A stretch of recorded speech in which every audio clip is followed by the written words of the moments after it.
Mactan Bridge na connect sa Cebu and Lapu-Lapu City. Cebu, no, Lapu-Lapu City to Mandawi City. Yan siya. Yan.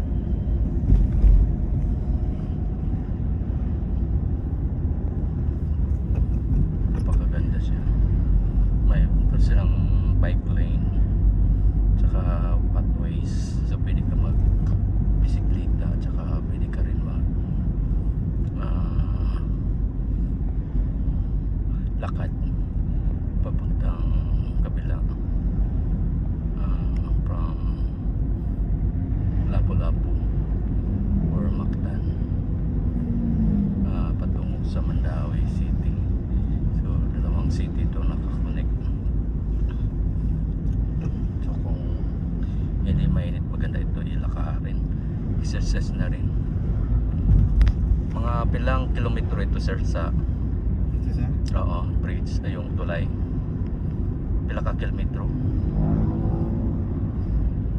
Sobra ba ni 5 or wala ra kabot? Mga 5 no?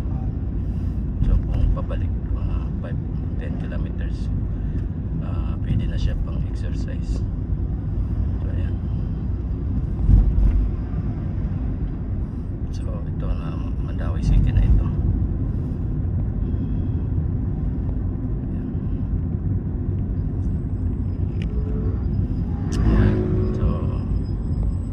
Chance tayo na i-cross itong bridge na ito. South Terminal, pa-secure tayo. So ito yung dami na mga dito.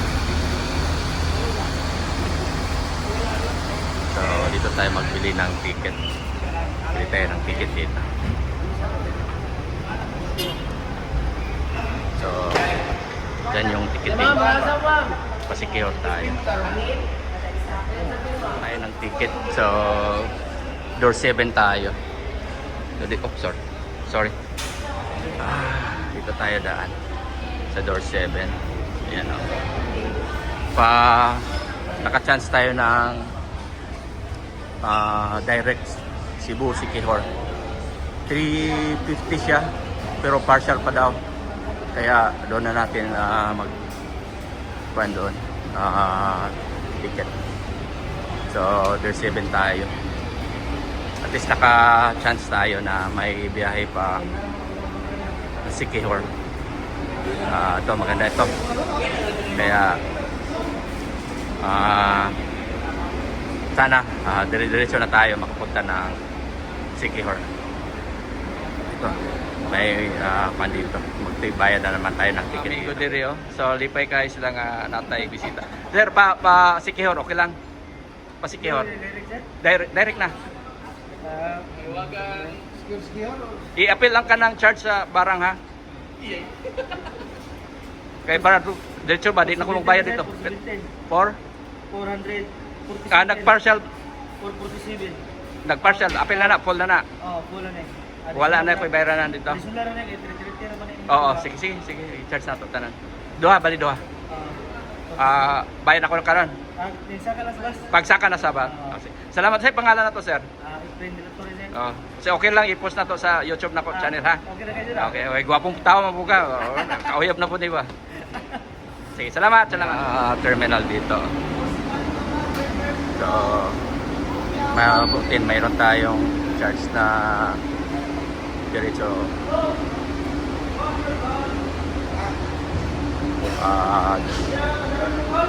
sige o ito na sige dire thank you ha, salamat. So nana kay signboard dire. Yeah, so ito na Sikihor. So naka-chance tayo pa Sikihor. Yan 420.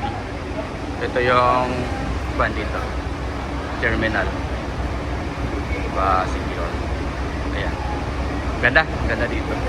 Daming mga bus. Ito para Batugos Loop. So direct na kami. So kuha tayo ng upuan. Pa-secure tayo. Ito yung mga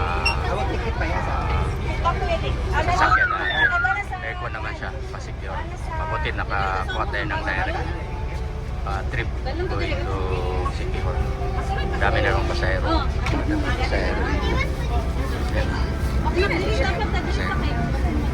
Papasok. Pasahero dito. So, paalis na tayo. Close na yung door. Ito yung driver natin.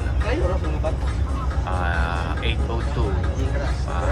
Galing tayo sa Cebu South Terminal. Cebu South Bus Terminal. Siquijor tayo. Aalis lang natin. So, ito yung mga pasahero natin doon. Sa likuran. Nakakuha. Sa Kabuangi ba?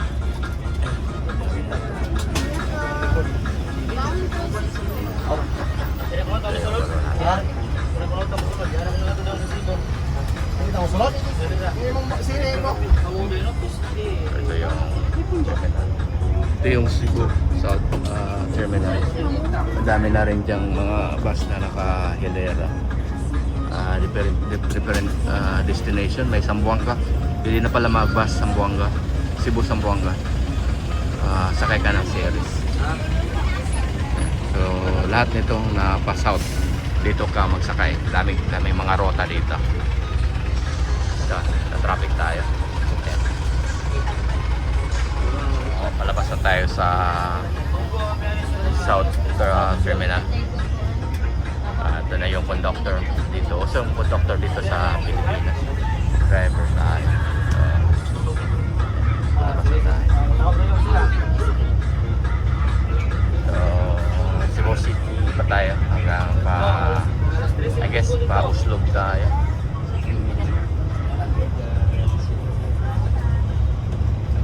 Ito naman yung traffic dito sa Cebu. Dami na rin mga bus dito eh. Marami na rin mga sasakyan. Kaya pag peak hour, ayan o, Cebu City Medical Center. Malaki din ito. Guess under ito sa DOH, Department of Health na program. So, sana ma-conquer natin yung Siquijor. Ma-enjoy natin yung Siquijor. Malabas pala dito sa Cebu. Yung mga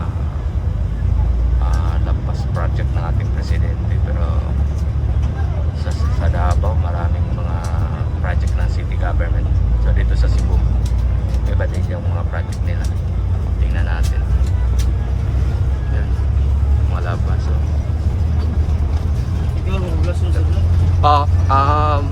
Asa mas gwapo diha nga naugan para pang tour gani malibot na to ang pero kwan siya poblasyon ana terminal na siya no poblasyon pila gani politiki kan diri Cebu pa 448 additional lang mo 108 kada isa manatong ticket pa Cebu ito pinakapogi nating conductor pumayag naman na pa-interview. Thank you ha. Salamat ha. May isa pang terminal ng bus na lumabas tayo dito. May inspection din dito. So, from South Bus Terminal, may isa pa na terminal na pinentuhan natin dito. Pasahero na baba. Tsaka labas na naman tayo dito. Wala kasing non-stop puntang Siquijor. Kaya kailangan ng regular. Kasi sa company din policy siguro nila na kailangan talaga puno-puno yung pasahero. Pero privilege pa rin tayo na mayroong direct bus na from Cebu to Siquijor. Kaso ito na siya. So umalis tayo doon alas 8, 8:20 na. At saka dito ito sandali at saka nag-pick up ng mga pasahero. Palabas na tayo papuntang Oslo. Malapit na tayo sa Oslo, Cebu. So makita natin dito mga fish pond area. Laki ng mga fish pond nila dito.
So ito yung mga view na makikita natin dito.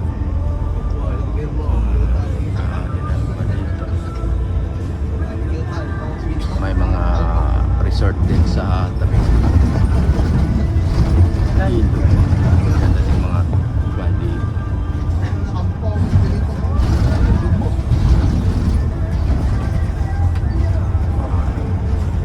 Right.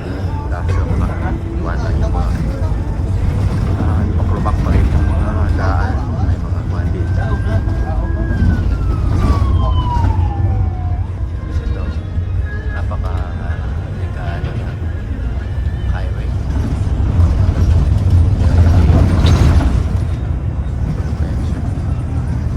May island din dyan.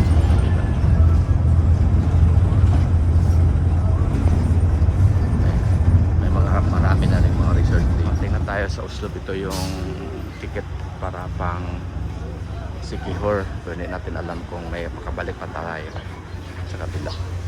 Ito yung bus na sinakyan namin. Hello sir, pwede tayo sir, vlogger. Okay lang? Ito yung kuna ng ticket, no? Pa Siquijor. Meron pa ba? Anong last trip pa balik sa Siquijor? Wala na, 1 PM lang. 1 PM lang. 1 PM lang. Pabalik dito pa Bukas Cebu. na. Bukas na. Bukas na. So kung gusto namin pabalik ng Cebu mamayang gabi, mayroon pa ba? Masakyan. Yung babalik sila? Oo. Bukas na kayo makabalik. Pero ngayong gabi, wala na? Wala na. Kahit pa Dumaguete? Meron. Meron? Oo. Anong sasakyan? Ito, pa Dumaguete? Sige, papunta Pa Dumaguete. Pa Dumaguete pa Cebu, anong last? 4:30. 4:30, mamaya. Ilang oras ba galing dito pa? Dalawa. 2 hours 2 lang? hours lang. 4:30. So ito pa Dumaguete. Tapos Dumaguete Cebu, last trip. Sige, papunta sila sa Dumaguete. Tapos Dumaguete to Cebu, ang last trip 4:30. 4:30. Sa bus. Sa basta. Okay. Thank you sir ha. Salamat. So pwede kami makuha siguro ng ticket. So mayroon tayong napakababait. Sir, anong pangalan natin sir? Meras. Okay.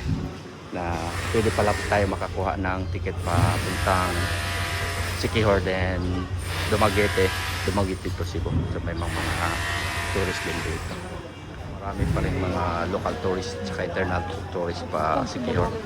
First time natin papunta ng Siquijor. So ito yung kailangan mo nang magkuha ka ng ticket galing sa Cebu papuntang Oslob. Meron siyang direct bus, pero pagdating sa Oslob kuha ka ng ticket. So ito, maglinya na para pakuha tayo ng ticket pa puntang Siquijor. Ang dami mga local tourists at saka international tourists din dito. So, ihintay. So, ferry yan siya. So, nakakuha kami ng ticket na sa ferry. Ito yung sasakyan mo ng ferry. So, ito yung terminal. Diyan ka makakuha ng ticket sa terminal. Ito yung bus. Saka,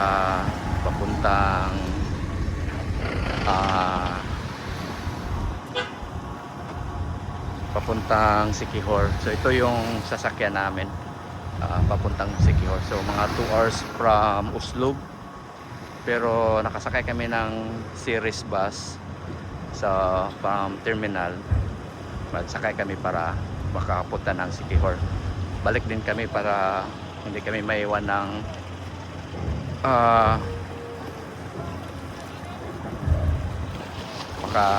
maiwan ng barko papuntang Dumaguete. So ito yung ferry.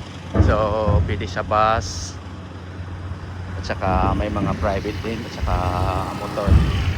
Ito, saka ito ng ferry. So 2 hours from here. Ito yung Oslob. Yan, yun ang Oslob. 2 hours from here. Papuntang Siquijor. So ito na yung hello.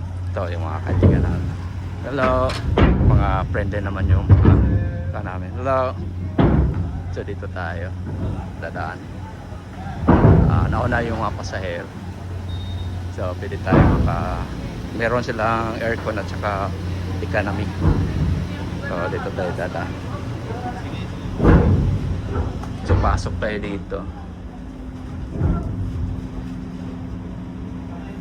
Ito yung mga crew natin. So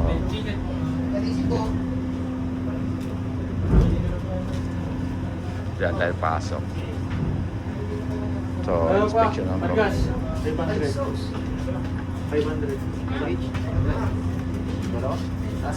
Taas. Economy, no? Thank you, thank you. So, we gotta go here. Pwede tayo magpasyal dyan. Ito yung mga abutan ng mga pasahero. So, dito tayo.